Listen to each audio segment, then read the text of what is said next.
Hey everybody, Hassan Shariq, regulated Canadian immigration consultant, back with another video on Canadian immigration. My prayers and wishes that all of you are doing really well wherever in the world you are. Today I'm going to discuss some of the common reasons for Canadian study permit refusal. Now there's a large number of applicants who apply for Canadian study permits every year, and there's a large number within that large number which gets to have refusals.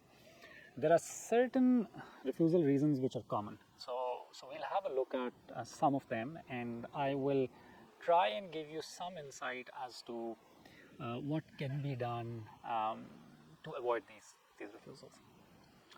So first up, the big refusal reason which you get, and when you get a Canadian study permit refusal, usually it is a generic letter which has kind of a templated language to it, and a lot of times it says that, you know, based on 179B, the officer says that I'm not convinced that you will leave Canada based on these reasons. So one of the very big reasons, and for certain countries, there's a lot of visa rejection that we see for countries from Africa, from some South Asian countries, Pakistan, Bangladesh, some other parts of the world where, you know, even countries like Vietnam, a large number of applications are submitted, but, you know, again, the visa rejection is substantial. So when we see this rejection coming from these countries, one big reason why you get to have this rejection is that a lot of times students are actually using the services of educational agents, and the educational agents are brilliant with counseling, with providing you guidance in terms of course selection, admission application submission. But because they are not really experts at the Canadian immigration laws, so sometimes what happens is, a lot of times in the case of rejections, is that they only help you compile the documents, and then the most important document, which is your study plan, that is something that they definitely work on it, but they don't work on it with a lens of an immigration specialist, immigration law specialist.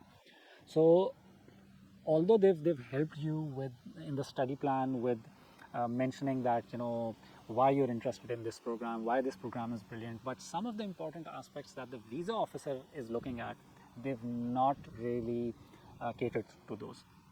So keep in mind, the visa officer is actually looking at evidence or argumentation in support of the fact that when you're coming to Canada for a study, your prime purpose is to study. You've picked a course, so the officer is definitely looking at the fact that why did you pick Canada among so many other countries which are offering the program, similar programs.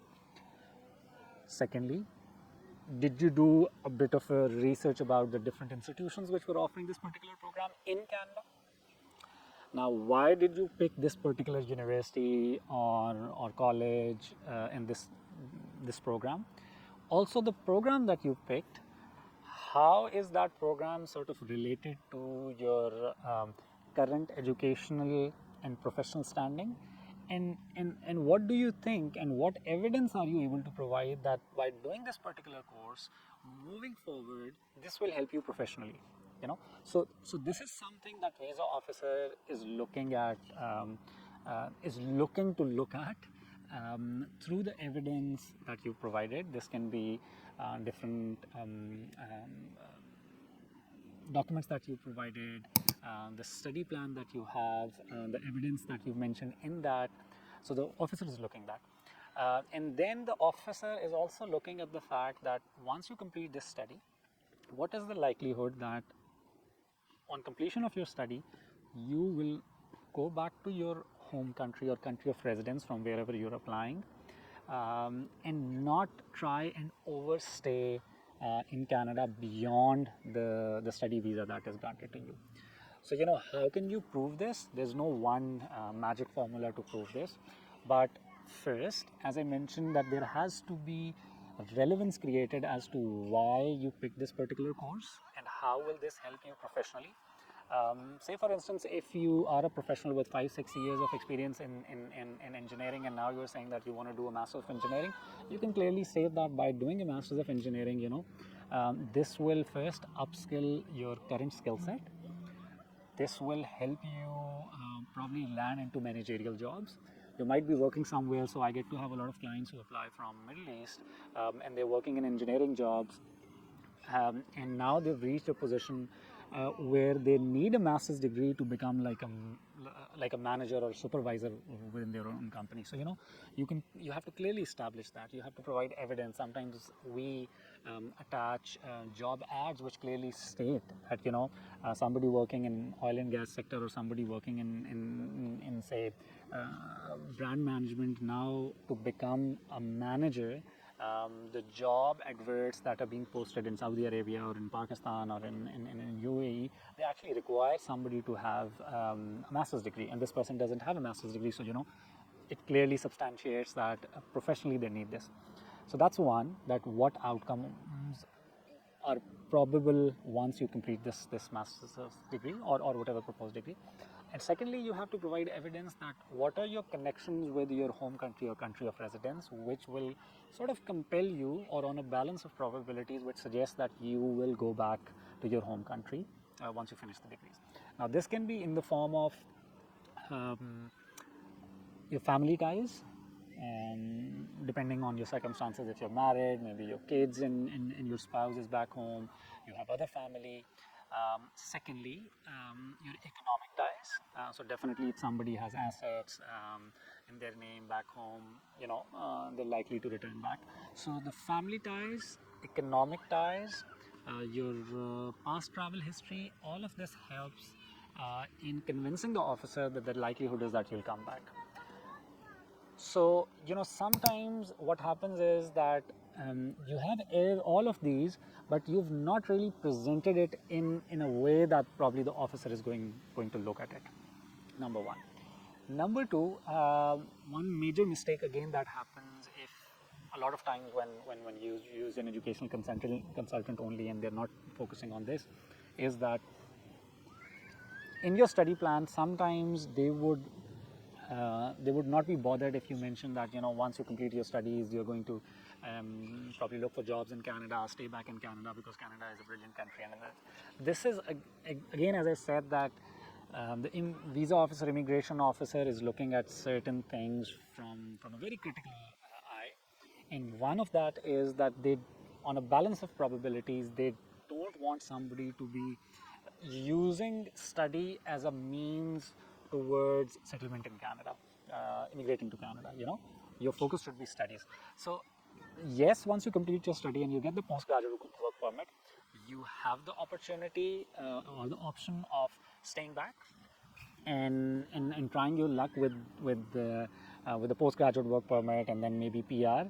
But that is something that you need to ascertain once you complete your study. At this stage, it should be you do your studies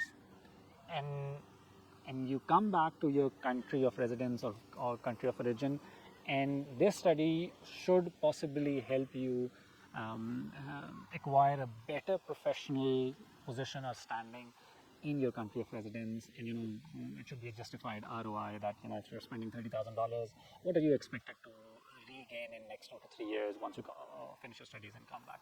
So these are some of the reasons which you have to focus on when you are submitting your study plan as part of your study permit application. For many of you, this might be a little challenging, and that's why if you are submitting your Canadian study permit applications, and if you are from one of those countries which has a high visa rejection rate for Canada, you should definitely use the services of a Canadian immigration expert. Even if you've been refused once, I would highly recommend that you get in touch with us or any other immigration licensed immigration consultant in Canada. We can request specific notes on your file, which will provide us the details as to why the officer was not satisfied that you should be allowed a study permit into Canada, and then based on that we can reapply for your application, And we've had a lot of success. Not saying that every reapplication gets approved, but I'd say good about 70 to 80% of reapplications get approved next time when it is done with a clear legal immigration strategy in place. And for the first-time applicants, you have a clean slate. If you use the services of an immigration expert, Canadian immigration expert, definitely the chances of you getting visa in the first instance are much higher. So that's all from my side on the possible reasons why a Canadian study permit application could be refused even when you have a good application. Hopefully you've been able to gain some valuable information out of this video. For any questions and queries, post them in the comment section. Do share it with other folks. Maybe somebody else might benefit out of it. For those who want to use my immigration law services, you can book a paid consultation. The link will be in the description of the video. We can chat about your case, and then I can give you a code for a full service, and hopefully help you in your Canadian immigration, Canadian visa journey, and be successful in the first time. I'll soon be back with another video. Till that time, take care. Bye bye.